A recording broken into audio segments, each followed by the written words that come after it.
Hello students, welcome to triple A bright academy. Students, हम अपनी weekly current affair series को continue करते हुए आज कवर करेंगे 25 से 31 अक्टूबर के करंट अफेयर्स। सभी इंपॉर्टेंट पॉइंट को बहुत अच्छे से कवर करने की कोशिश करेंगे। अगर हमसे जुड़े रहना चाहते हैं, do subscribe channel, press the bell icon. Okay, तो स्टार्ट करते हैं इंपॉर्टेंट न्यूज के साथ। तो हमारी one of the important news जो लास्ट वीक की थी वो थी कि टूरिज्म को लेकर कुछ आंकड़े जारी किए गए हैं मिनिस्ट्री ऑफ टूरिज्म के द्वारा। ठीक है, उन आंकड़ों को समझ लेते हैं। तो यहां पर बात की गई डोमेस्टिक टूरिस्ट के बारे में पहले तो, कि कौन सी स्टेट को डोमेस्टिक टूरिस्ट ने सबसे ज्यादा विजिट किया। So no doubt that is Uttar Pradesh. Uttar Pradesh में लगभग 53 करोड़ टूरिस्ट ने विजिट किया, जो कि सबसे ज्यादा है डोमेस्टिक टूरिज्म में। अगर हम बात करें, उत्तर प्रदेश के बाद दूसरे नंबर पर रहा तमिलनाडु और तीसरे नंबर पर रहा आंध्र प्रदेश। अगर हम बात करें फॉरेन टूरिस्ट की, तो फॉरेन टूरिस्ट ने कौन सी स्टेट को सबसे ज्यादा विजिट किया, तो आंसर है तमिलनाडु। तमिलनाडु के बाद दूसरे नंबर पर रहा महाराष्ट्र और तीसरे नंबर पर रहा उत्तर प्रदेश। तो इसका मतलब क्या है, डोमेस्टिक टूरिज्म के मामले में तो उत्तर प्रदेश नंबर 1 है, फॉरेन टूरिज्म के मामले में नंबर 3 पर है। अगर हम मॉन्यूमेंट्स की बात करें तो आपको मैं बता दूं स्टूडेंट, सबसे ज्यादा विजिटेड मॉन्यूमेंट भारत में ताजमहल रहा। सेकंड नंबर पे रहा कोणार्क का सन टेंपल। ठीक है, सेकंड नंबर पे टूरिस्टों ने सबसे ज्यादा जहां विजिट किया वो है कोणार्क का सन टेंपल। आपने सुना ही होगा, बहुत ही फेमस हमारे पास ये एक टेंपल है भारत का। तो आप मुझे स्टूडेंट कमेंट सेक्शन में जल्दी से कमेंट करके बता दीजिए, कोणार्क के सन टेंपल को किसने बनवाया था। कोणार्क के सन टेंपल को किसने बनवाया था, जल्दी से कमेंट सेक्शन में कमेंट करके आप बता दीजिए।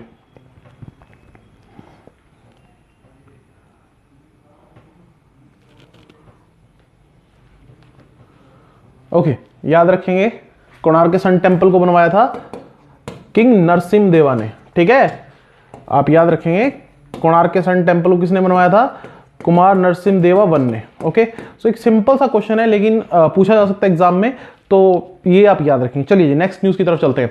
सो flash flood guidance services for South Asia.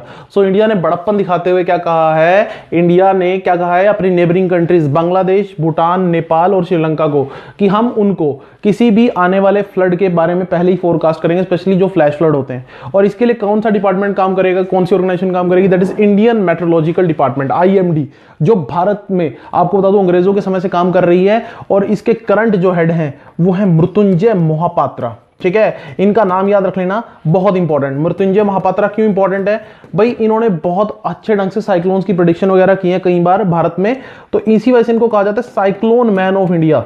अगर पेपर में कभी क्वेश्चन आ गया कि who is known as cyclone man of India, तो याद रखना वो कौन है, मृत्युंजय महापात्रा। ठीक है, एक क्वेश्चन तो हमारे पास ये हो गया। और एक चीज मैं और बता दूं कि IMD कई तरह के हमारे पास जो फंक्शन है वो एग्जीक्यूट करती है भारत में। ठीक है, जैसे अगर आपको बताऊं कि इसने सफर को ऑपरेशनलाइज किया हुआ है, जो एयर क्वालिटी को मॉनिटर करते हैं। एयर क्वालिटी मॉनिटर करने का मतलब कि हवा कितनी साफ है या नहीं, उसके बारे में इंफॉर्मेशन देता है सफर नाम का सिस्टम। तो इसको भी कौन मैनेज करता है, IMD। इसकी सफर की फुल फॉर्म याद रखना, सफर की फुल फॉर्म आपसे पेपर में पूछी जा सकती है। ठीक है, that is system of air quality weather forecasting and research. ठीक है, फुल फॉर्म याद रखना, system of air quality and weather forecasting and research. ठीक है, चलिए एक क्वेश्चन में लगे हाथ आपसे पूछ लेता हूं, जल्दी से मुझे कमेंट सेक्शन में कमेंट करके बताइएगा कि Indian institute of tropical metrology Bharat में कहां पर स्थित है। Indian institute of tropical metrology Bharat में कहां पर स्थित है।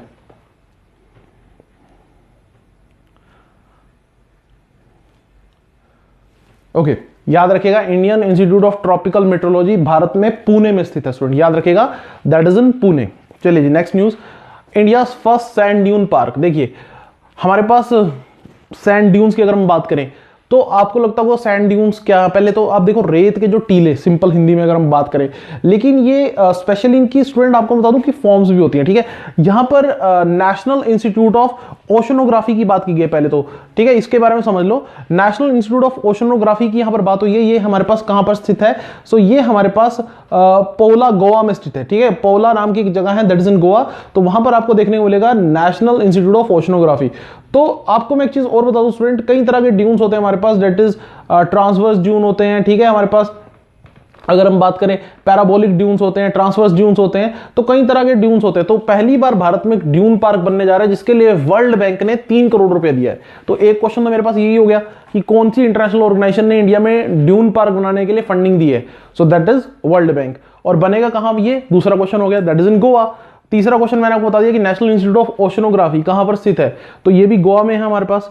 तो इस तरह से सारे क्वेश्चन तो आपको पता ही होने चाहिए, ठीक है। So these are the important points जो जिनके बारे में आपको पता होना चाहिए। चलो हमने बात की सैंड ड्यून्स की, तो सैंड ड्यून्स हमारे पास रेत से या रेतीली मिट्टी से बनेगा। आपसे मैं एक सिंपल सा क्वेश्चन पूछ लेता हूं, आप मुझे कमेंट सेक्शन में कमेंट करके बताइए कि largest desert by area in Asia, Asia के अंदर कौन सा डेजर्ट सबसे बड़ा है इन टर्म्स ऑफ एरिया? जल्दी से कमेंट सेक्शन में कमेंट करके बताइए।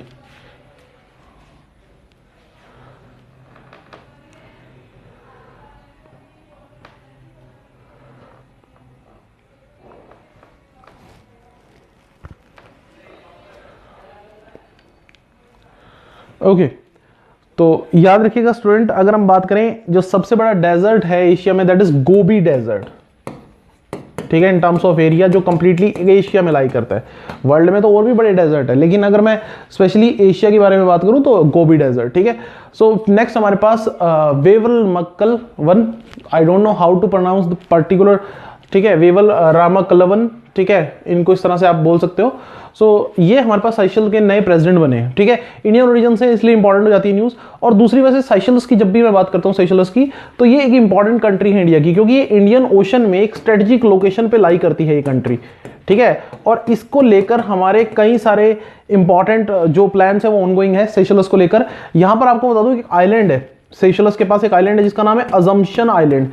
ये याद रखना, ये क्वेश्चन कभी भी पूछा जा सकता है। इसका एक आइलैंड है अजम्पशन आइलैंड, जो इंडिया को इसने नेवल बेस के रूप में यूज करने के लिए दिया हुआ है। सो इंडिया नेवल बेस के रूप में यूज करता है अजम्पशन आइलैंड का। पहला तो ये क्वेश्चन याद रखना कि अजम्पशन आइलैंड का यूज नेवल बेस के तौर पर किया जाता है बाय इंडिया इन साइशल्स। साइशल्स की जो कैपिटल है वो है विक्टोरिया, ठीक है, यहाँ की कैपिटल है विक्टोरिया। और अभी जो यहाँ के प्रेसिडेंट बने हैं वो इंडियन ओरिजिन के हैं। एक्चुअली इनके जो हमारे पास फोर फादर थे, ग्रैंडफादर थे, वो बिहार से विजिट करके हमारे पास साइशल्स गए थे, और अब आप देख सकते हैं कि ये एक इंपॉर्टेंट रोल में आ गए हैं, ठीक है। हाँ जी, क्लियर स्टूडेंट्स।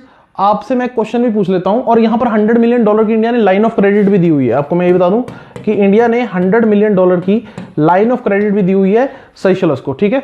सो ये छोटा सा पॉइंट भी याद रखना। एक छोटा सा क्वेश्चन मैं आपसे पूछ लेता हूं कि साइशल्स के ऊपर भी पहले कौन सी कंट्री रूल करती थी जो इंडिया के ऊपर रूल करती थी, ठीक है, that is you know very well, United kingdom.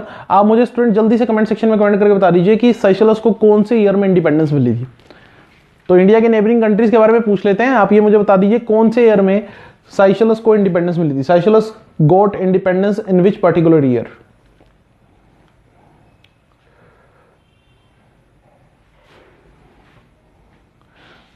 तो याद रखिएगा, साइशल्स गोट इंडिपेंडेंस इन 1976। देखो यहां पर इसी वजह से 1977 लिखा हुआ है, क्योंकि उसके बाद ही पार्टी की फॉर्मेशन हुई थी, ठीक है। सो 1976 में साइशल्स गोट इंडिपेंडेंस, ठीक है। सो ये चीज आप याद रखिएगा। ओके, चलिए जी, नेक्स्ट हमारे पास ग्रेट सिख वॉरियर, ठीक है, गुरु तेग बहादुर जी, उनकी 400 बर्थ एनिवर्सरी है, तो उसको लेकर सेंट्रल गवर्नमेंट ने एक 70 मेंबर की कमेटी फॉर्म की है। तो पहली तो बात ये याद रखना, कितने मेंबर कमेटी है? 70 मेंबर कमेटी। और गुरु तेग बहादुर जी की कौन सी बर्थ एनिवर्सरी है? 400th birth anniversary. देखिए समझने की कोशिश कीजिए, गुरु तेग बहादुर जी का जन्म जो है वो अमृतसर में हुआ था, ठीक है, अमृतसर में इनका जन्म हुआ था, ठीक है। और बहुत ही एक बहादुर लीडर थे ये, ठीक है, सिख रिलीजन के अंदर। और आपको बता दूं कि औरंगजेब के साथ इनके जो रिलेशन थे वो स्ट्रैंगल थे, ठीक है, औरंगजेब के साथ इनकी नहीं बनती थी। तो फाइनली औरंगजेब ने, लाइक आपको पता है कि औरंगजेब के ऑर्डर पर इनकी एग्जीक्यूशन हुई, अगर आपने थोड़ा सा भी पढ़ा हो, ठीक है। चलिए अगर हम बात करें इनके नाम पर, एक बहुत ही फेमस गुरुद्वारा है इनको लेकर दिल्ली में, गुरुद्वारा शीशगंज, ठीक है। जो शीशगंज गुरुद्वारा है दिल्ली में, बहुत ही फेमस गुरुद्वारा है दिल्ली का, तो वो हमारे पास गुरु तेग बहादुर जी के नाम पर ही है। दिल्ली में जीटीबी नगर भी हमारे पास इन्हीं के नाम पर आपको दिखाई देगा। चलिए आपसे मैं क्वेश्चन पूछ लेता हूं, कौन से ईयर में गुरु तेग बहादुर जी की मृत्यु हुई थी? आप जरा कमेंट सेक्शन में कमेंट करके बताइए। पंजाब वाले बच्चों को तो वैसे अच्छे से पता होना चाहिए, गुरु तेग बहादुर जी की मृत्यु कौन से ईयर में हुई थी?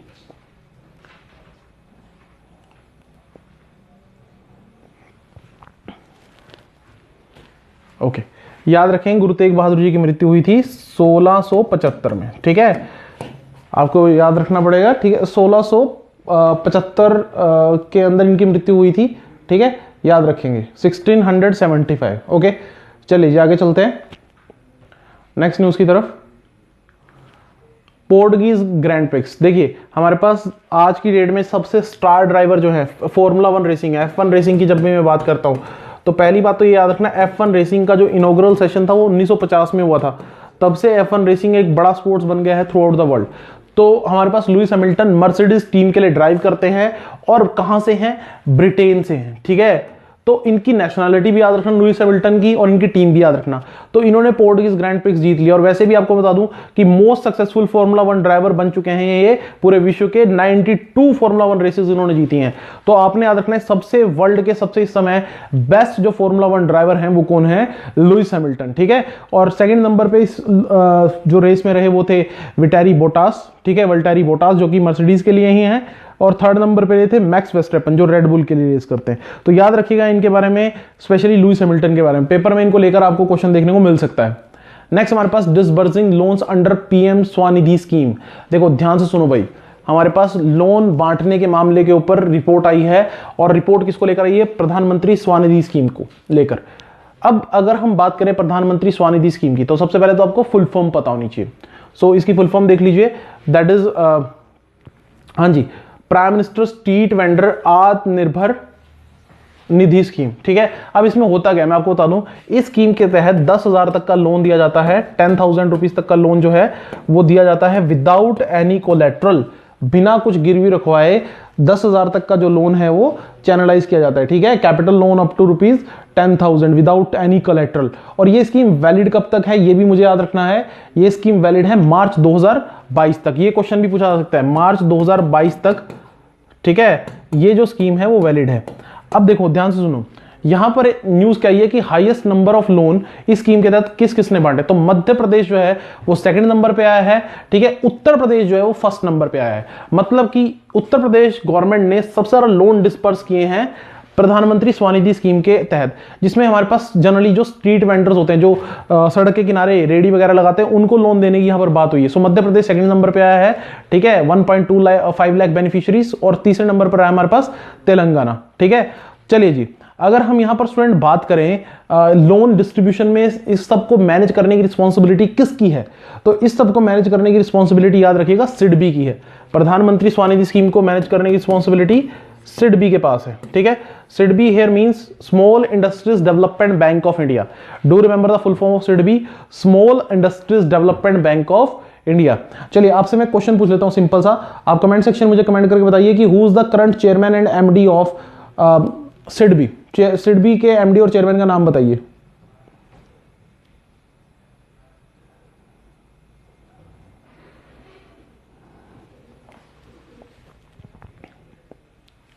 ओके, याद रखेंगे सिडबी के जो करंट चेयरमैन एंड एमडी है वो है Devendra Kumar Singh. Do remember Devendra Kumar Singh current MD and chairman of SIDBI. चलिए जी नेक्स्ट न्यूज की तरफ चलते हैं। सो फर्स्ट क्वाड एक्सरसाइज, देखो बड़ी इंटरेस्टिंग न्यूज। देखिए हमारे पास एक मालाबार एक्सरसाइज होती थी, ठीक है, अभी भी होती है। तो मालाबार एक्सरसाइज में क्या होता था कि 3 कंट्रीज पार्टिसिपेट करते थे, कौन, इंडिया, यूएसए एंड जापान, ठीक है। India, US and Japan. सबसे पहले इंडिया और यूएस के बीच में होती थी एक्सरसाइज, बाद में जापान ने इसको ज्वाइन कर लिया। लेकिन अब इस सिस्टम को एक और मजबूती मिली है क्योंकि ऑस्ट्रेलिया ने इस एक्सरसाइज को ज्वाइन कर लिया है। और यहां पर आप देखिएगा कि ये 4 कंट्रीज मिलकर एक्सरसाइज परफॉर्म कर रहे हैं। और इससे होगा क्या, इससे जो चाइना का दबदबा जो है पूरे इंडियन ओशन में, जो चाइना का जो दबदबा बढ़ता जा रहा है उसको कहीं ना कहीं कंट्रोल करने में हेल्प मिलेगी। देखिए जापान, इंडिया और हमारे पास ऑस्ट्रेलिया के लिए तो चाइना खतरा है ही है, लेकिन यूएसए के लिए तो अलग लेवल का ही खतरा है। तो इसी वजह से ये 4 कंट्रीज एक साथ आए हैं और इस बार इन्होंने नेवल एक्सरसाइज कंडक्ट की हैं। और आपको सिर्फ नेवल एक्सरसाइज के बारे में नहीं, आपको ये भी पता होना चाहिए कि ऑस्ट्रेलिया और चाइना के जो हमारे पास ट्रेड रिलेशन है वो भी पिछले कुछ हफ्तों में बहुत ज्यादा गड़बड़ा गए हैं। पिछले कुछ हफ्तों का सिनेरियो देखे तो चाइना ने बहुत सारी चीजों का इंपोर्ट खरीदना ऑस्ट्रेलिया से बैन कर दिया है। तो यहां पर आपको देखने को मिल रहा होगा कि रिश्तों में कड़वाहट आती जा रही है और चाइना कहीं ना कहीं थोड़ा थोड़ा अलग थलग पड़ता हुआ दिखाई दे रहा है। एक पाकिस्तान को छोड़कर कोई भी चाइना का स्ट्रॉन्ग अलाई अभी के राइट नाउ टाइम पर दिखाई नहीं देता, ठीक है। चलिए अगर हम यहाँ पर एक दो चीजें और समझे, चाइना को तो थोड़ा हम छोड़ देते हैं, ऑस्ट्रेलिया की बात कर लेते हैं। ऑस्ट्रेलिया की कैपिटल याद रखना, ऑस्ट्रेलिया की करंट कैपिटल कैनबरा, क्योंकि बहुत से बच्चों को लगता है कि ये कोई और कैपिटल है, लेकिन ऑस्ट्रेलिया की करंट जो कैपिटल है दैट इज कैनबरा, ठीक है। कैपिटल याद रखिएगा। और एक चीज मैं और स्टूडेंट आपको बता दूं, इंडिया और ऑस्ट्रेलिया एक अलग एक्सरसाइज भी एग्जीक्यूट करते हैं इंडिया और ऑस्ट्रेलिया के बीच में। ये तो चार लोगों ने एक्सरसाइज, चार कंट्रीज ने एक्सरसाइज कंडक्ट की है ना। सो इंडिया और ऑस्ट्रेलिया एक एक्सरसाइज कंडक्ट करते हैं जिसका नाम है पिच ब्लैक। इंडिया और ऑस्ट्रेलिया एक्सरसाइज कंडक्ट करते हैं that is known to be pitch black, ठीक है। उसको पिच ब्लैक के नाम से हम जानते हैं। ओके चलिए अगर हम यहां पर स्टूडेंट बात करें, एक क्वेश्चन मैं आपसे पूछ लेता हूं, बिल्कुल सिंपल सा क्वेश्चन पूछूंगा। ये सब हो रहा है जो भी आपको देखने को मिल रहा है ऑस्ट्रेलिया और चाइना के रिलेशन एंड ऑल, ये सब हो रहा है किसके अंडर? ऑस्ट्रेलिया के प्राइम मिनिस्टर के कंट्रोल के under. So who is the current prime minister of Australia? That is very easy question, बहुत आसान क्वेश्चन है।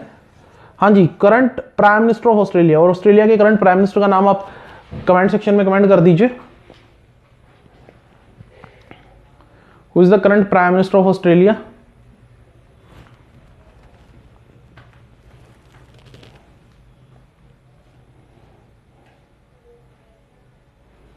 ओके याद रखेंगे current prime minister of Australia कौन है? स्कॉट मॉरिसन, ठीक है। Current prime minister of Australia कौन है? Scott Morrison, okay, do remember the name. चलिए जी नेक्स्ट हमारे पास water on sunlight, water and on sunlight surface of moon. देखिए मून का वो सरफेस जहां पर सनलाइट पहुंचती है तो वहां पर वाटर के ट्रेसेस मिले हैं, ठीक है। ये डिस्कवरी किसकी तरफ से हुई है? नासा की तरफ से। नासा ने यहां पर यूज किया था सोफिया का। तो पहले तो आप सोफिया की फुल फॉर्म याद रखेंगे। देखिए stratosphere observatory for infrared astronomy, ठीक है, फुल फॉर्म याद रखेंगे, stratosphere observatory for infrared astronomy. तो सोफिया ने हमारे पास जो मून का वो सरफेस जहां पर सनलाइट अवेलेबल रहती है तो वहां पर वाटर मॉलिक्यूल्स को एक तरह से डिस्कवर किया है। तो अपने आप में एक बड़ी डिस्कवरी। देखिए वाटर की डिस्कवरी मून के ऊपर सबसे पहले चंद्रयान ने कंफर्मेशन दी थी, ठीक है। इसरो के चंद्रयान ने कंफर्मेशन वहां पर दी थी कि वहां पर हमारे पास क्या है कि वाटर की अवेलेबिलिटी है, ठीक है। आपको मैं एक छोटा सा पॉइंट यहां पर और बताना चाहूंगा कि नासा और इसरो मिलकर एक जल्दी ही एक प्रोजेक्ट पे काम कर रहे हैं जिसको वो एग्जीक्यूट करने जा रहे हैं, ठीक है। उस प्रोजेक्ट का नाम है निसार। याद रखिएगा नासा इसरो का एक जॉइंट प्रोजेक्ट एग्जीक्यूट होने वाला है जिसका नाम है निसार। निसार की फुल फॉर्म याद रखिएगा, NASA ISRO synthetic aperture radar, ठीक है। याद रखिएगा नासा और इसरो मिलकर एक प्रोजेक्ट पे काम कर रहे हैं जिसका नाम है Nisar, NASA ISRO synthetic aperture radar, ठीक है।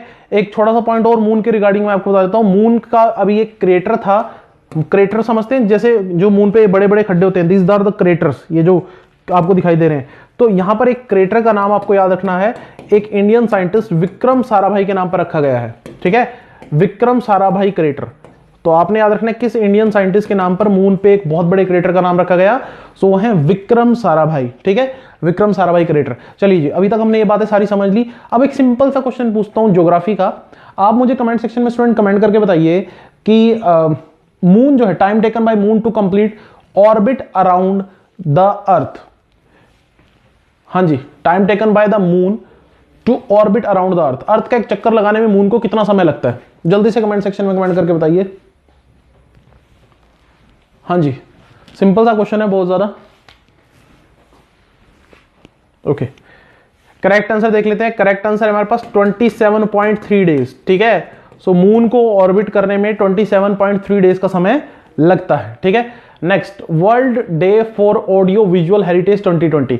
देखिए यूनाइटेड नेशन के कहने पर हमने audio visual heritage day celebrate किया अक्टूबर 27 को। डू रिमेंबर द डे, ठीक है। सीधा सीधा क्वेश्चन यहां पर आपसे पूछा जा सकता है। और यहां पर आपको देखिएगा कि यूनेस्को की इन्वॉल्वमेंट भी आपको देखने को मिलेगी। UNESCO stand for united nation educational scientific and cultural organisation.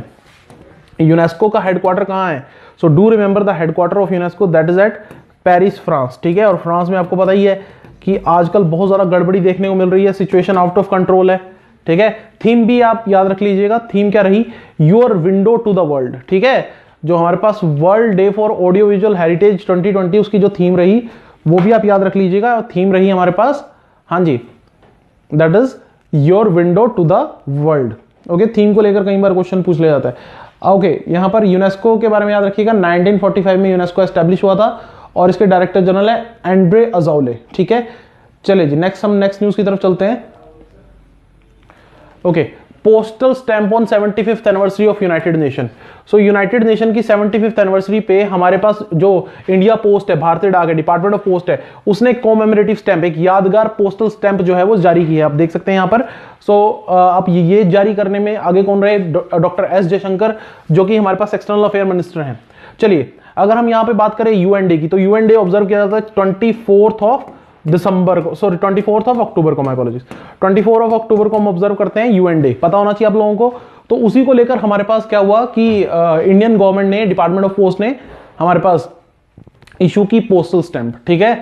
अब एक पॉइंट मैं आपको बताना चाहूंगा। अभी हमारे पास, आपको बताना चाहिए, एसबीआई का एग्जाम हुआ था लास्ट संडे, तो उसमें क्वेश्चन पूछा गया था कि इंडिया पोस्ट जो है, अभी तक तो पहले भारतीय डाक सिर्फ हमारे पास लेटर डिस्पैच करने का ही काम कर रहा था, लेकिन अभी इसने अपने आप को प्रॉपरली बैंक में कन्वर्ट कर लिया, that is India post payment bank.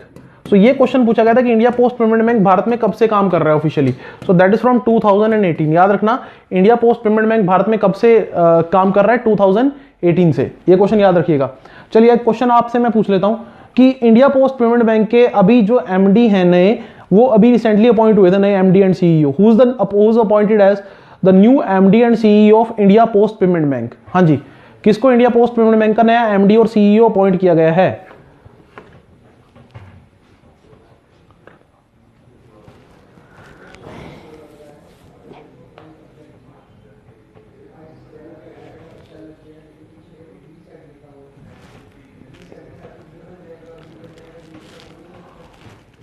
Okay, याद रखिएगा नाम। इंडिया पोस्ट पेमेंट बैंक के ने एमडी एंड सीईओ कौन है? जे वेंकट रामू। ठीक है, J Venkat Ramu, new MD and CEO of India post payment bank. ठीक है, J Venkat Ramu, new CEO of India post payment bank. So do remember, important question है, क्योंकि इंडिया पोस्ट पेमेंट बैंक की branches जो हैं, अगर हम आने वाले टाइम में देखें तो इसकी 1 लाख से ज्यादा ब्रांचेस पूरे भारत में होंगी। ठीक है, सभी पोस्ट ऑफिस को धीरे धीरे उसको पार्शली बैंक्स में कन्वर्ट करने का काम यहां पर ऑनगोइंग है। नेक्स्ट हमारे पास fix the MSP for vegetable. Bharat में पहली बार ऐसा देखने को मिला है, किसी स्टेट ने हमारे पास मिनिमम सपोर्ट प्राइस फिक्स कर दिया है 16 एग्रीकल्चर आइटम्स के लिए, जिसमें वेजिटेबल, फ्रूट, ट्यूबर्स। यहां पर इससे अल्टीमेटली क्या होगा? फार्मर्स की हेल्प मिलेगी। देखिए, फार्मर के लिए दिक्कत क्या होती है, कई बार उसकी एग्रीकल्चर क्रॉप का जो प्राइस है उसे सही लेवल पे नहीं मिल पाता। तो केरला भारत का पहला ऐसा राज्य बना है जिसने एमएसपी फिक्स कर दिया है यहां पर 16 एग्रीकल्चर आइटम्स के लिए। ठीक है, 16 एग्रीकल्चर आइटम्स के लिए। तो पहली बार जिसमें हमारे पास फ्रूट और वेजिटेबल्स को भी ऐड ऑन किया गया है बड़े लेवल पे। देखिए, अगर हम बात करें, कई सारी स्टेट्स ने ऐसा कुछ प्रोग्राम चलाया हुआ, जैसे हमारा हरियाणा में भी आप कुछ प्रोग्राम देख सकते हैं कुछ वेजिटेबल्स और फ्रूट्स को लेकर, लेकिन प्रॉपरली इसको एग्जीक्यूट करने में केरला सबसे पहले आगे आया है। ठीक है, और ये इन्होंने प्रोग्राम कब लॉन्च किया? 1 नवंबर 2020। ठीक है, ऑन द केरला परिवारावी दिवस, जिस दिन केरला हमारे पास स्टेट में एग्जिस्टेंस में आया था। तो केरला कौन से स्टेट के रूप में एग्जिस्टेंस में आया था? 1 नवंबर 1956 को। एमएसपी की बात करें तो सेंट्रल गवर्नमेंट क्या एमएसपी प्रोवाइड करती है? तो MSP is declared for 23 agriculture item. Central government 23 agriculture items के लिए एमएसपी प्रोवाइड करती है, जिसमें जनरली हमारे पास आपको देखने को मिलेगा rice, grains, pulses, oil seed and paddy. ठीक है, ये सब आपको देखने को मिलेगा। और सबसे इंटरेस्टिंग इसमें होता है गन्ने का प्राइस। ठीक है, गन्ने के लिए हमारे पास अलग से रखा जाता है MSP payment legally implemented. Sugar cane के लिए the only crop MSP payment was legally implemented, और जिसको कहा जाता है फेयर एंड रेमुरेटिव प्राइस। इसके लिए क्या वर्ड यूज किया जाता है? Fair and remunerative price. ठीक है, रेमुनेरेटिव प्राइस। और ये डिसाइड कौन करता है शुगर केन के लिए fair and remunerative price? So that is decided by CCEA. ये क्वेश्चन याद रखना, बहुत बार पेपर में आया है। गन्ने का जो दाम है वो कौन डिसाइड करता है? That is CCEA, cabinet committee on economic affairs. Do remember the name CCEA, cabinet committee on economic affairs. ठीक है, आपको स्टूडेंट यहां पर एक चीज मैं और बता दूं कि अभी कुछ टाइम पहले एग्रीकल्चर सेक्टर में एक बहुत इंपॉर्टेंट ऑपरेशन गवर्नमेंट ने शुरू किया था, ऑपरेशन ग्रीन। ऑपरेशन ग्रीन क्या था? To stabilize the prices of top के प्राइसेस को स्टेबलाइज करना। ठीक है, अब ये टॉप क्या है? Tomato, onion, potato. ये बहुत इंटरेस्टिंग स्कीम है स्टूडेंट।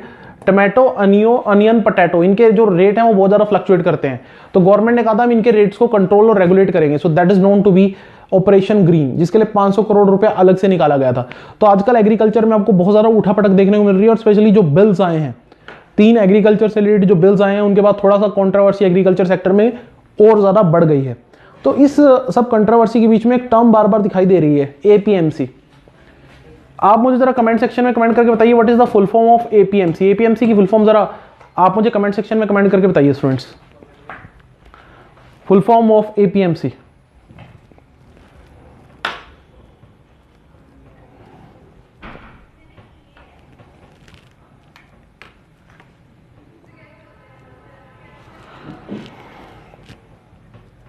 ओके, एपीएमसी की फुल फॉर्म याद रखेंगे, एग्रीकल्चर प्रोड्यूस मार्केट कमेटी। ठीक है, याद रखेंगे, agriculture produce market committee is the full form of APMC.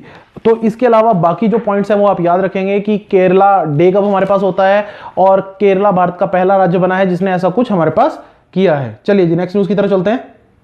Okay, next news हमारे पास student, third India USA 2+2 dialogue. तो पहली बात तो ये 2+2 डायलॉग का मतलब क्या है? देखिए होता क्या स्टूडेंट, हमारे पास इंडिया की तरफ से 2 मिनिस्टर आते हैं और 2 मिनिस्टर यूएसए की तरफ से आते हैं, तो इसी वजह से इसको कहा जाता है 2+2 डायलॉग। और ये बहुत ही अहम मीटिंग होती है क्योंकि इसमें हम बहुत बड़े लेवल पे जो भी इंटरनेशनल मुद्दे चल रहे हैं उनको कहीं ना कहीं डिस्कस करते हैं। तो इंडिया की तरफ से इस मीटिंग में किस किसने पार्टिसिपेट किया था? राजनाथ सिंह जो हमारे डिफेंस मिनिस्टर हैं, और external affair minister doctor S Jaishankar. ठीक है, इन दोनों ने पार्टिसिपेट किया था। यूएसए की तरफ से अगर मैं बात करूं, सेक्रेटरी ऑफ द स्टेट हमारे पास माइक पोम्पियो, ठीक है, माइकल पोम्पियो, और हमारे पास माइक पोम्पियो भी नहीं बोल दिया जाता है, और दूसरा थे हमारे पास डिफेंस सेक्रेटरी, वो थे मार्क थॉमस। ठीक है, मार्क थॉमस एस्पर। तो इन्होंने पार्टिसिपेट किया था। तो ये तीसरी बार 2+2 डायलॉग की मीटिंग हमारे पास हुई थी, और यहां पे इंडिया ने साइन किया है बैका। याद रखिएगा, यहां पर इंडिया ने साइन किया है Baika, BECA, Baika. Baika here means basic exchange and cooperation agreement. ये तीसरा बड़ा एग्रीमेंट है जो पिछले कुछ सालों में हमने साइन किया है। जैसे इससे पहले, सबसे पहले अगर हम बात करें, हमने कोमकासा और लेमोआ, ये ऑलरेडी हम साइन कर चुके हैं। ठीक है, कोमकासा की जब मैं बात करता हूं तो COMCASA here means communication compatibility and security agreement. ठीक है, कोमकासा की फुल फॉर्म याद रखना, communication compatibility and security agreement. Okay, और लेमोआ की अगर मैं बात करूं, लेमोआ हमारे पास, लेमोआ स्टैंड करता है लॉजिस्टिक, फुल फॉर्म याद रखना लेमोआ की, लॉजिस्टिक एक्सचेंज मेमोरेंडम एग्रीमेंट। ठीक है, लॉजिस्टिक एक्सचेंज मेमोरेंडम एग्रीमेंट। ये 3 बहुत ही अहम एग्रीमेंट है जो इंडिया और यूएसए के रिलेशन को और ज्यादा स्ट्रेंथन करेंगे। ठीक है, अब देखो मैं आपको यहां पर ये बताना चाहूंगा कि ये जो बैका हुआ है ये बहुत ही क्रूशियल है। ये इंडिया को हेल्प करेगा यूएसए की जियो स्पेशल जो मैप्स हैं, जियो स्पेशल मैप्स हैं, उनको एक्सेस करने में। इसके बाद इंडिया का रास्ता साफ हो जाता है। जो यूएसए का सबसे खतरनाक ड्रोन है, अभी देखा है, हमें ड्रोन की बहुत बड़े लेवल पे रिक्वायरमेंट है अगर हम चाइना का सामना करने जाते हैं। तो यूएसए का एक बहुत ही खतरनाक ड्रोन है जिसको हम बोलते हैं प्रीडेटर 8। लेकिन प्रीडेटर 8 हम अगर खरीद भी लें, अगर यूएसए अपने मैप से यूज नहीं करने देगा इंडिया को, तो हम इसका यूटिलाइज कर ही नहीं सकते थे। लेकिन अब इंडिया के लिए रास्ता साफ हो गया है कि इंडिया एडवांस लेवल के वेपन्स जो हैं वो परचेज कर सकता है यूएसए से। Do remember that point student, that is also important for your exam. Next हमारे पास MOU for electronic exchange of custom data. देखिए, कस्टम डाटा जो है उसको एक्सचेंज करने के लिए हमारे पास एक एग्रीमेंट साइन हुआ है बिटवीन डिपार्टमेंट ऑफ पोस्ट के बीच में, इंडियन मतलब कि इंडिया और यूएसए के बीच में एक और रिलेशन स्ट्रेंथन करने वाली बात है, और यूएस पोस्टल सर्विसेज के बीच में। ठीक है, तो याद रखिएगा, इंडिया और यूएसए के बीच में एक और एग्रीमेंट साइन हुआ है जिसमें पोस्टल डाटा को लेकर, कस्टम्स को लेकर हमारे पास रिलेशन और ज्यादा स्ट्रेंथन करने की बात यहां पर की गई है। इंडिया पोस्ट के बारे में ऑलरेडी मैं वीडियो में कई सारी चीजें क्लियर कर चुका हूं, so do remember that all that points, that is very much relevant for your exam. Okay, so जैसे इंडिया में इंडिया पोस्ट है तो यूएसए में काम करता है यूनाइटेड स्टेट पोस्टल सर्विस। ठीक है, United state postal service. So do remember all these points student. चलिए नेक्स्ट हमारे पास ब्रिक्स पार्लियामेंट्री फोरम। ठीक है, अब हम बात करते हैं ब्रिक्स पार्लियामेंट्री फोरम की। तो ब्रिक्स आपको पता होगा, यहां पर 5 कंट्रीज की बात की जा रही है, Brazil, Russia, India and South Africa. ठीक है, so BRICS basically a group of big developing economies, बड़ी उभरती हुई अर्थव्यवस्थाओं का एक समूह है ब्रिक्स। तो इनकी एक पार्लियामेंट्री फोरम हुआ था। ठीक है, जिसको हमारे पास चेयर किया किसने? लोकसभा स्पीकर ओम बिरला ने। ठीक है, एड्रेस किया इन्होंने। ठीक है, अभी राइट नाउ को था 17वीं लोकसभा के, हमारे पास 17 लोकसभा के जो स्पीकर हैं वो कौन है? ओम बिरला। ठीक है, ओम बिरला। ओके, ये आप याद रखेंगे। थीम क्या रही? थीम आप याद रखेगा, BRICS partnership in the interest of the global stability, general safety, innovative growth, parliamentary dimension. तो ये हमारे पास थीम रही। Chairman of the 6th BRIC forum, अभी ब्रिक्स फोरम जो ऑनगोइंग है, अगर उसकी मैं बात करूं, उसके चेयरमैन कौन है? ऑल्डो आपने याद रखना, देखो रशिया की जो पार्लियामेंट उसको क्या बोलते हैं? डूमा। ये क्वेश्चन भी कई बार एग्जाम में आया। तो रशिया के जो parliament that is known to be Duma, उसके चेयरमैन ऑफ द स्टेट, ठीक है, वो कौन है हमारे पास, federal assembly, that is V Volodin, ठीक है, इन्होंने हमारे पास चेयर किया है 6th ब्रिक्स फोरम को। तो अगर हम बात करें अभी जो चेयरमैनशिप है वो रशिया के पास है, नेक्स्ट ईयर की जो चेयरमैनशिप होगी यानी 2021 की जो चेयरमैनशिप होगी वो इंडिया के पास ट्रांसफर हो जाएगी, क्योंकि इसमें हमारे पास सीक्वेंस में चीजें आपको देखने को मिलती हैं, ठीक है। तो याद रखिएगा, ओम बिरला ने अभी रिसेंटली एड्रेस किया था 6th ब्रिक्स पार्लियामेंट्री फोरम को, जो कि 17वीं लोकसभा के स्पीकर है। चलिए आपसे मैं क्वेश्चन पूछ लेता हूं, name the first Lok Sabha speaker of independent India. Bharat के पहले लोकसभा स्पीकर का जरा नाम कमेंट सेक्शन में कमेंट करके बताइए। फर्स्ट लोकसभा स्पीकर, जल्दी से कमेंट सेक्शन में नाम कमेंट करके बताइए।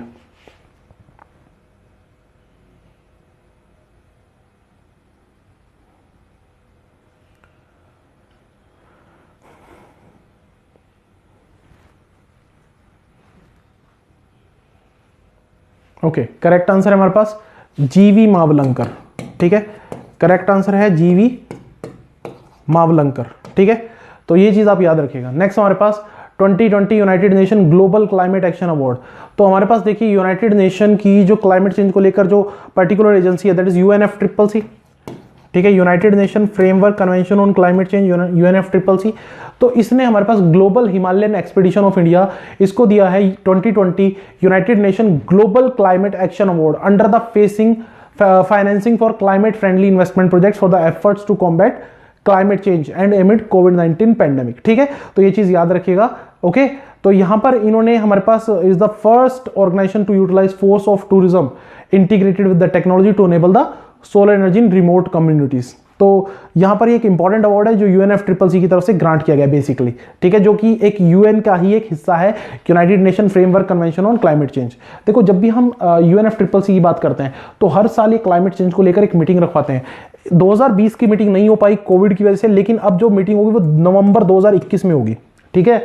जो क्लाइमेट चेंज को लेकर जो बड़ी मीटिंग अगले बार होगी वो नवंबर 2021 में होगी, जिसको बोलते हैं हम COP26, जिसका नंबर रहेगा COP26, जो कि कहां होगी याद रखिएगा, COP26 होगी ग्लासगो में, ठीक है, COP26 होगी ग्लासगो। ग्लासगो कहां है, स्कॉटलैंड में, ठीक है।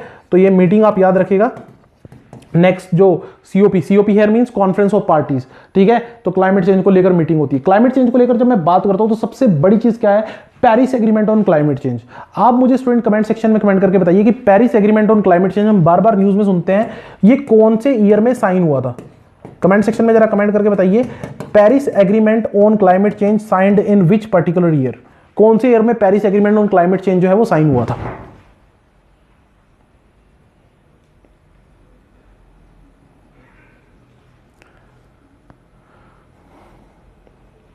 ओके, याद रखिएगा, Paris agreement on climate change हमारे पास साइन हुआ था 2016 में, ठीक है, इन द ईयर 2016, ठीक है। ओके, चलिए नेक्स्ट न्यूज की तरफ चलते हैं। Smart black board scheme in government school. देखिए हमारे पास क्या हुआ है कि जो तमिलनाडु की गवर्नमेंट है उसने क्या कहा है कि टीचिंग को बेटर बनाने के लिए गवर्नमेंट स्कूल्स में वो क्या करेंगे, 80,000 स्मार्ट बोर्ड्स का यूज करेंगे, ठीक है। स्मार्ट बोर्ड कुछ इस तरह से, जैसे कि हम जिस बोर्ड पे अभी लेक्चर कंडक्ट कर रहे हैं, इस तरह के कुछ बोर्ड्स हैं जो यूज किए जाएंगे, ठीक है। और यहां पर आप देखिएगा स्टूडेंट, इससे अल्टीमेटली एजुकेशन का जो लेवल है उसको इंप्रूव करने की कोशिश की जा रही है in the schools of government schools of Tamil Nadu.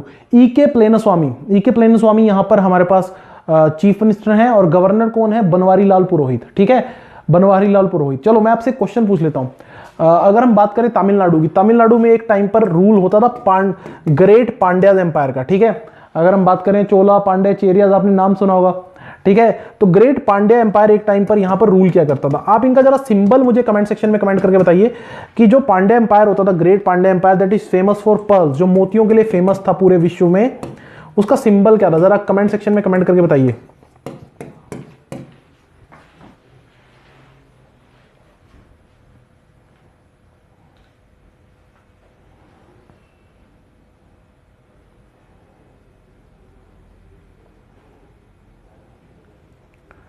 Okay, यहां पर इनका सिंबल था फिश, याद रखिएगा, यहां पर इनका सिंबल होता था फिश, ठीक है।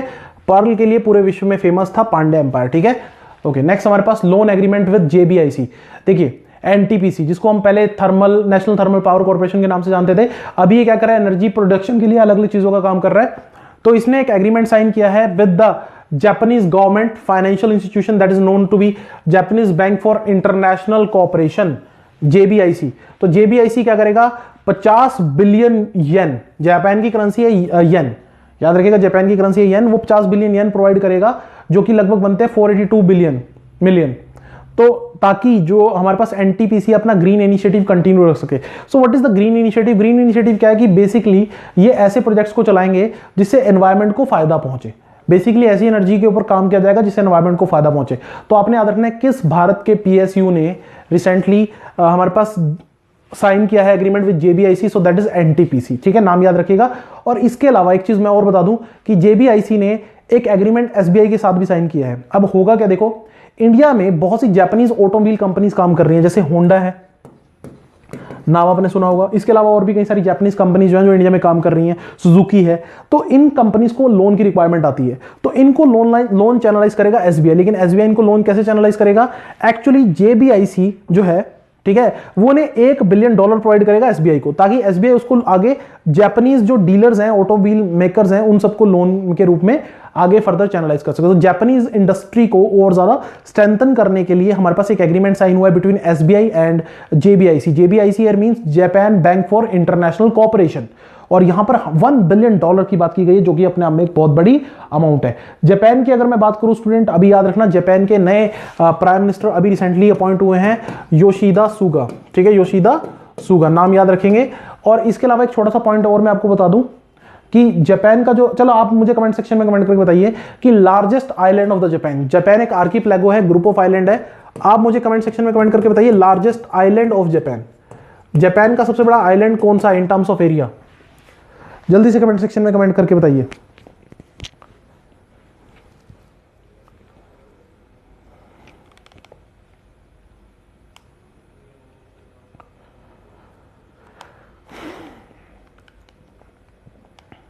याद रखिएगा स्टूडेंट, होन्शु, ठीक है, जापान का सबसे बड़ा आइलैंड कौन सा है in terms of area? That is Honshu. Okay, next हमारे पास Asia safest bank for the 12th consecutive year. देखो ग्लोबल फाइनेंस, ठीक है, एक न्यूयॉर्क बेस्ड ट्रेड पब्लिकेशन है, उसने एक रिपोर्ट रिलीज की वर्ल्ड के 50 सेफेस्ट बैंक 2020। तो इसने डीबीएस बैंक को, जो कि हमारे पास सिंगापुर में, DBS means development bank of Singapore, ये सेफेस्ट बैंक है एशिया में। 12 साल से लगातार जो एशिया का सेफेस्ट बैंक है वो है डेवलपमेंट बैंक ऑफ सिंगापुर। और कमाल की बात आपको मैं बता दूं कि ऑब्वियसली सिंगापुर में होगा तो आप समझ ही गए होंगे, इसके जो सीईओ हैं वो इंडियन ओरिजिन से हैं, पीयूष गुप्ता। तो आपको देखने को मिलेगा कि बड़े बड़े वर्ल्ड के ज्यादातर जो ऑर्गेनाइजेशंस हैं उनको चलाने में इंडियंस बहुत इंपॉर्टेंट रोल प्ले करते हैं। तो पीयूष गुप्ता इसके सीईओ हैं, इंडियन ओरिजिन से हैं। और अगर हम बात करें पूरे विश्व में डीबीएस का रैंक रहा हमारे पास 4th, ठीक है, 4th बैंक रहा in the safest commercial bank in the world and 14th safest bank globally from 2019 and 2018। अगर हम बात करें इंडिया के अंदर, तो ग्लोबल फाइनेंस ने एसबीआई को भारत का सेफेस्ट बैंक डिक्लेयर किया है। तो ये भी आपको पता होना चाहिए कि ग्लोबल फाइनेंस ने किस इंडियन बैंक को सबसे सेफेस्ट बैंक डिक्लेयर किया है। चलिए आपसे एक क्वेश्चन मैं पूछ लेता हूं, ग्लोबल फाइनेंस ने वर्ल्ड का नंबर 1 सेफेस्ट बैंक किस बैंक को डिक्लेयर किया? कमेंट सेक्शन में जरा कमेंट करके बताइए कि सबसे सेफेस्ट बैंक पूरे वर्ल्ड में किसको डिक्लेयर किया है हमारे पास ग्लोबल फाइनेंस ने।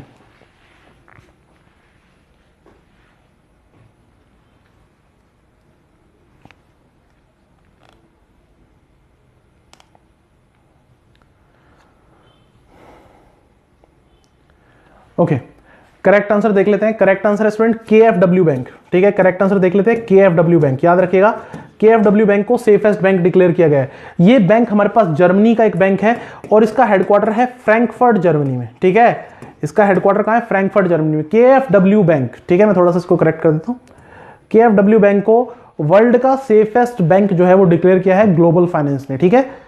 चलिए नेक्स्ट हमारे पास 3 न्यू यूनेस्को बायोस्फीयर रिजर्व्स। तो यूनेस्को के 3 नए बायोस्फीयर रिजर्व्स जो हैं उनको ऐड किया गया है, ठीक है। देखिए international coordination council of UNESCO man and biosphere programme, तो they include Panna biosphere reserve. तो पन्ना बायोस्फीयर रिजर्व कहां है? That is in Madhya Pradesh. ये तो इंडिया का एक बायोस्फीयर रिजर्व है। इसके अलावा 2 मालदीव के बायोस्फीयर रिजर्व को इसने अपने world network of biosphere reserve में जगह दी है, ठीक है। सो बायोस्फीयर रिजर्व एक हमारे पास प्रोटेक्टेड एरिया होता है, मतलब कि आप समझिए जहां पर हमारे पास, आप समझिए कि फ्लोरा एंड फोना, ठीक है, नेचुरली ग्रो करते हैं, ठीक है। अगर हम बात करें यूनेस्को वर्ल्ड के जो हमारे पास यहाँ पर बायोस्फीयर रिजर्व्स हैं, ठीक है। World natural biosphere reserve cover internationally designated protected areas each known as biosphere reserves that are meant to demonstrate a balanced relationship between people and the nature। मतलब कि कहीं ना कहीं सस्टेनेबल डेवलपमेंट की बात यहां पर कहीं ना कहीं की जाती है, ठीक है। हाँ जी स्टूडेंट, बात क्लियर हुई या नहीं हुई? आपको बता दूं कि भारत का जो ओल्डेस्ट बायोस्फीयर रिजर्व है, इंडिया का जो ओल्डेस्ट, ये भी क्वेश्चन याद रखना, ओल्डेस्ट बायोस्फीयर रिजर्व है वो है Nilgiri biosphere reserve. Nilgiri biosphere reserve ये इंडिया का ओल्डेस्ट बायोस्फीयर रिजर्व है, जो कि कई सारी स्टेट्स में फैला हुआ है, ठीक है। साउथ की साइड आपको देखने को मिलेगा, जो 1986 में इसको बायोस्फीयर रिजर्व का जो एक तरह से एक टाइटल जो है वो दिया गया था, ठीक है। अभी आपसे मैं क्वेश्चन पूछता हूं बड़ा इंटरेस्टिंग। अभी रिसेंटली अगर आप थोड़ा सा भी न्यूज वगैरह पढ़ रहे हो, ठीक है, तो आपको सुनने में मिलेगा हमारे पास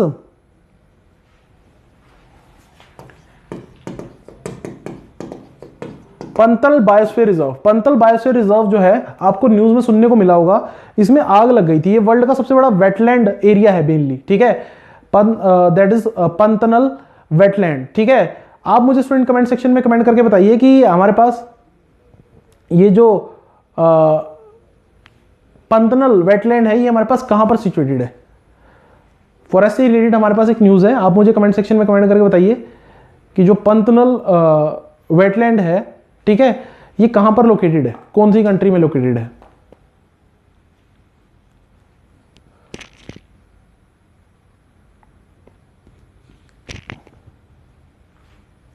ये स्टूडेंट हमारे पास ब्राजील में है, ठीक है।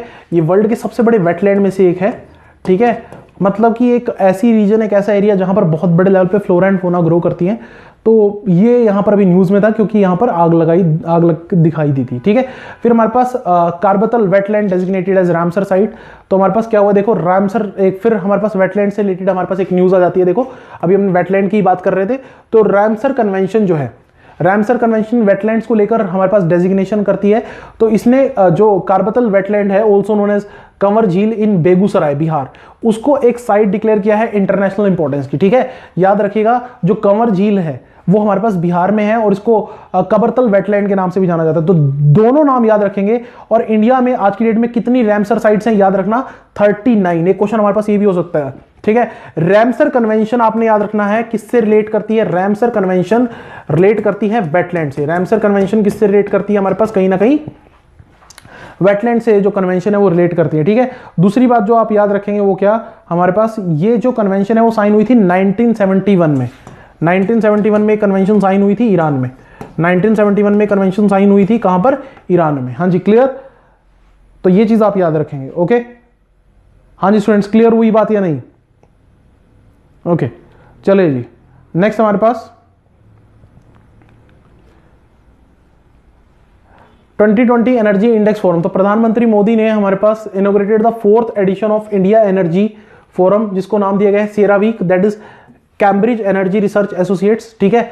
सो सेरावीक जो है ग्लोबल प्लेटफॉर्म है to understand the best practices, discuss, form and inform strategies for accelerating the investment in Indian oil and gas value chain.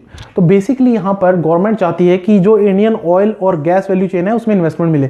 Theme जो यहां पे रही वो आप देखिए, India's energy future in a world of change, ठीक है। और यहां पर नीति आयोग की इन्वॉल्वमेंट और ministry of petroleum and natural gas की इन्वॉल्वमेंट देखने को मिली। अगर हम बात करें पेट्रोलियम एंड नेचुरल गैस की, that is one of the core sector, core industries in India. आप मुझे स्टूडेंट कमेंट सेक्शन में एक सिंपल से क्वेश्चन का आंसर दीजिए कि कितनी कोर इंडस्ट्रीज हैं भारत में, कितनी कोर इंडस्ट्री सेक्टर हैं भारत में, कितने कोर इंडस्ट्री सेक्टर हैं भारत में। जल्दी से कमेंट सेक्शन में आप कमेंट करके बताइए कितने कोर इंडस्ट्री सेक्टर हैं भारत में।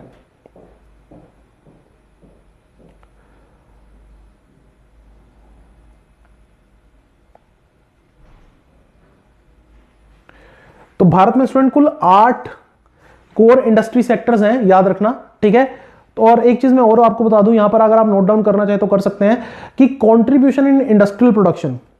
जब मैं इंडस्ट्रियल प्रोडक्शन की बात करता हूं, कंट्रीब्यूशन इन इंडस्ट्रियल प्रोडक्शन, तो सबसे ज्यादा हमारे पास इंडस्ट्रियल प्रोडक्शन में जो कंट्रीब्यूशन रहता है इन 8 कोर सेक्टर में से किसका रहता है, वो रहता है रिफाइनरी प्रोडक्ट्स का।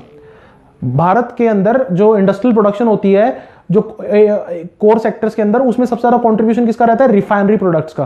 देखिए रिफाइनरी प्रोडक्ट क्या होता है, जनरली आप समझिए कि हम क्रूड ऑयल को इंडिया में इंपोर्ट करते हैं, कच्चे तेल को इंडिया में इंपोर्ट करते हैं और फिर इस क्रूड ऑयल को हम यूटिलाइज करते हैं रिफाइनरीज में, और फिर उससे मिलता है पेट्रोल, डीजल, ठीक है, तारकोल, ये सब चीजें हमारे पास देखने को मिलती हैं। तो रिफाइनरी प्रोडक्ट्स का जो कंट्रीब्यूशन है वो सबसे ज्यादा आपको दिखाई देगा। ठीक है, हाँ जी स्टूडेंट्स, यहां तक आई गेस आपको बात क्लियर होगी। ठीक है, चलिए जी, नेक्स्ट हमारे पास world first science town book on bye bye corona. तो कोरोना को लेकर हमारे पास एक बुक, सो आनंदीबेन पटेल जो कि गवर्नर है उत्तर प्रदेश की, तो उन्होंने बुक रिलीज की है, world first science town book, ठीक है, जिसका नाम है bye bye corona at the event organizer Raj Bhavan Lucknow. Okay, तो सीधा सीधा बस आप यहां पर याद रखिएगा। और इस बुक को ऑथर किसने किया है? प्रदीप कुमार श्रीवास्तव ने। ठीक है, प्रदीप कुमार श्रीवास्तव ने इस बुक को ऑथर किया है। तो नाम इसका याद रखिएगा कि राइटर कौन है इसके। दो चीजें कि एक तरह से यहां पर एक क्वेश्चन तो ये कि रिलीज किसने की, और दूसरा राइटर कौन है इस बुक के, ऑथर कौन है इस बुक के। तो दोनों चीजें आपके लिए इंपॉर्टेंट। कोरोना की बात करूं तो आपको मैं बता दूं कि अदर पूनावाला जो है हमारे पास, वो लगातार इंडिया को अपडेट कर रहे हैं। अदर पूनावाला हमारे पास कौन है? ये हमारे पास हेड हैं सीरम इंस्टीट्यूट ऑफ इंडिया के। ये लगातार इंडिया को अपडेट कर रहे हैं कि आपको सेकंड क्वार्टर ऑफ 2021 तक कोविड की जो वैक्सीन है वो अच्छे लेवल पर इंडिया में अवेलेबल हो जाएगी, ऐसा इनका मानना है। ठीक है, okay, last news for the day. ठीक है, आज की आखिरी न्यूज हमारे पास देख लेते हैं स्टूडेंट। ओके, लास्ट न्यूज हमारे पास, Tamil Nadu governor give assent to 7.5% NEET quota bill. यहां पर अप्रूवल मिल गया है नीट कोटा बिल को भी। ये नीट कोटा बिल क्या है? देखिए, पहली बात तो तमिलनाडु के गवर्नर बनवारी लाल पुरोहित, मैं ऑलरेडी बता चुका हूं, तो उन्होंने अपना एक्सेंट दिया है किस चीज को, कि जो हमारे पास अंडर ग्रेजुएट कोर्सेज हैं मेडिसिन डेंट्री में, ठीक है, इंडियन मेडिसिन, होम्योपैथी में, तो वहां पर गवर्नमेंट स्कूल्स के बच्चों को प्रेफरेंस दी जाएगी। पहली बार ऐसा कुछ देखने को मिल रहा है कि जो गवर्नमेंट स्कूल के बच्चे होंगे तमिलनाडु स्टेट के, उनका 7.5% रिजर्वेशन रहेगा, जो कि स्टेट के मेडिकल कॉलेजेस हैं, ठीक है, डेंटल कॉलेजेस हैं, होम्योपैथी कॉलेजेस हैं। ठीक है, तो ये आप याद रखिएगा। तो यहां पर एक अलग से लेवल पर रिजर्वेशन की गई है। देखो, रिजर्वेशन की बात करूं तो अभी आपको मैं एक इंपॉर्टेंट पॉइंट याद करा दूं कि रिसेंटली 103rd कॉन्स्टिट्यूशनल अमेंडमेंट हुई थी कुछ टाइम पहले। तो ये 103rd कॉन्स्टिट्यूशनल अमेंडमेंट जो हुई थी वो किस लिए हुई थी? To provide 10% reservation, to the social economical weaker section. ठीक है, सोशल इकोनॉमिकल वीकर सेक्शन। ठीक है, तो उसके लिए 10% जो रिजर्वेशन है वो की गई थी। हाँ जी, क्लियर? बात समझ आई स्टूडेंट या नहीं? ओके, सो आपको यहां पर याद रखना, रिजर्वेशन एक ऐसा इशू है भारत में जिसको लेकर बहुत ज्यादा बहस होती है, बहुत ज्यादा बात होती है भारत के अंदर। So do remember all these point, these are relevant and important. चलिए, एक क्वेश्चन आपसे मैं पूछ लेता हूं कि हमारे पास ओबीसी रिजर्वेशन जो है, ठीक है, अदर बैकवर्ड क्लास का रिजर्वेशन जो हमारे पास है 1991 में स्टार्ट किया गया। बहुत सिंपल सा क्वेश्चन पूछ रहा हूं, on the recommendation of which committee report, on the recommendation of which committee reservation for OBC started in the year 1991?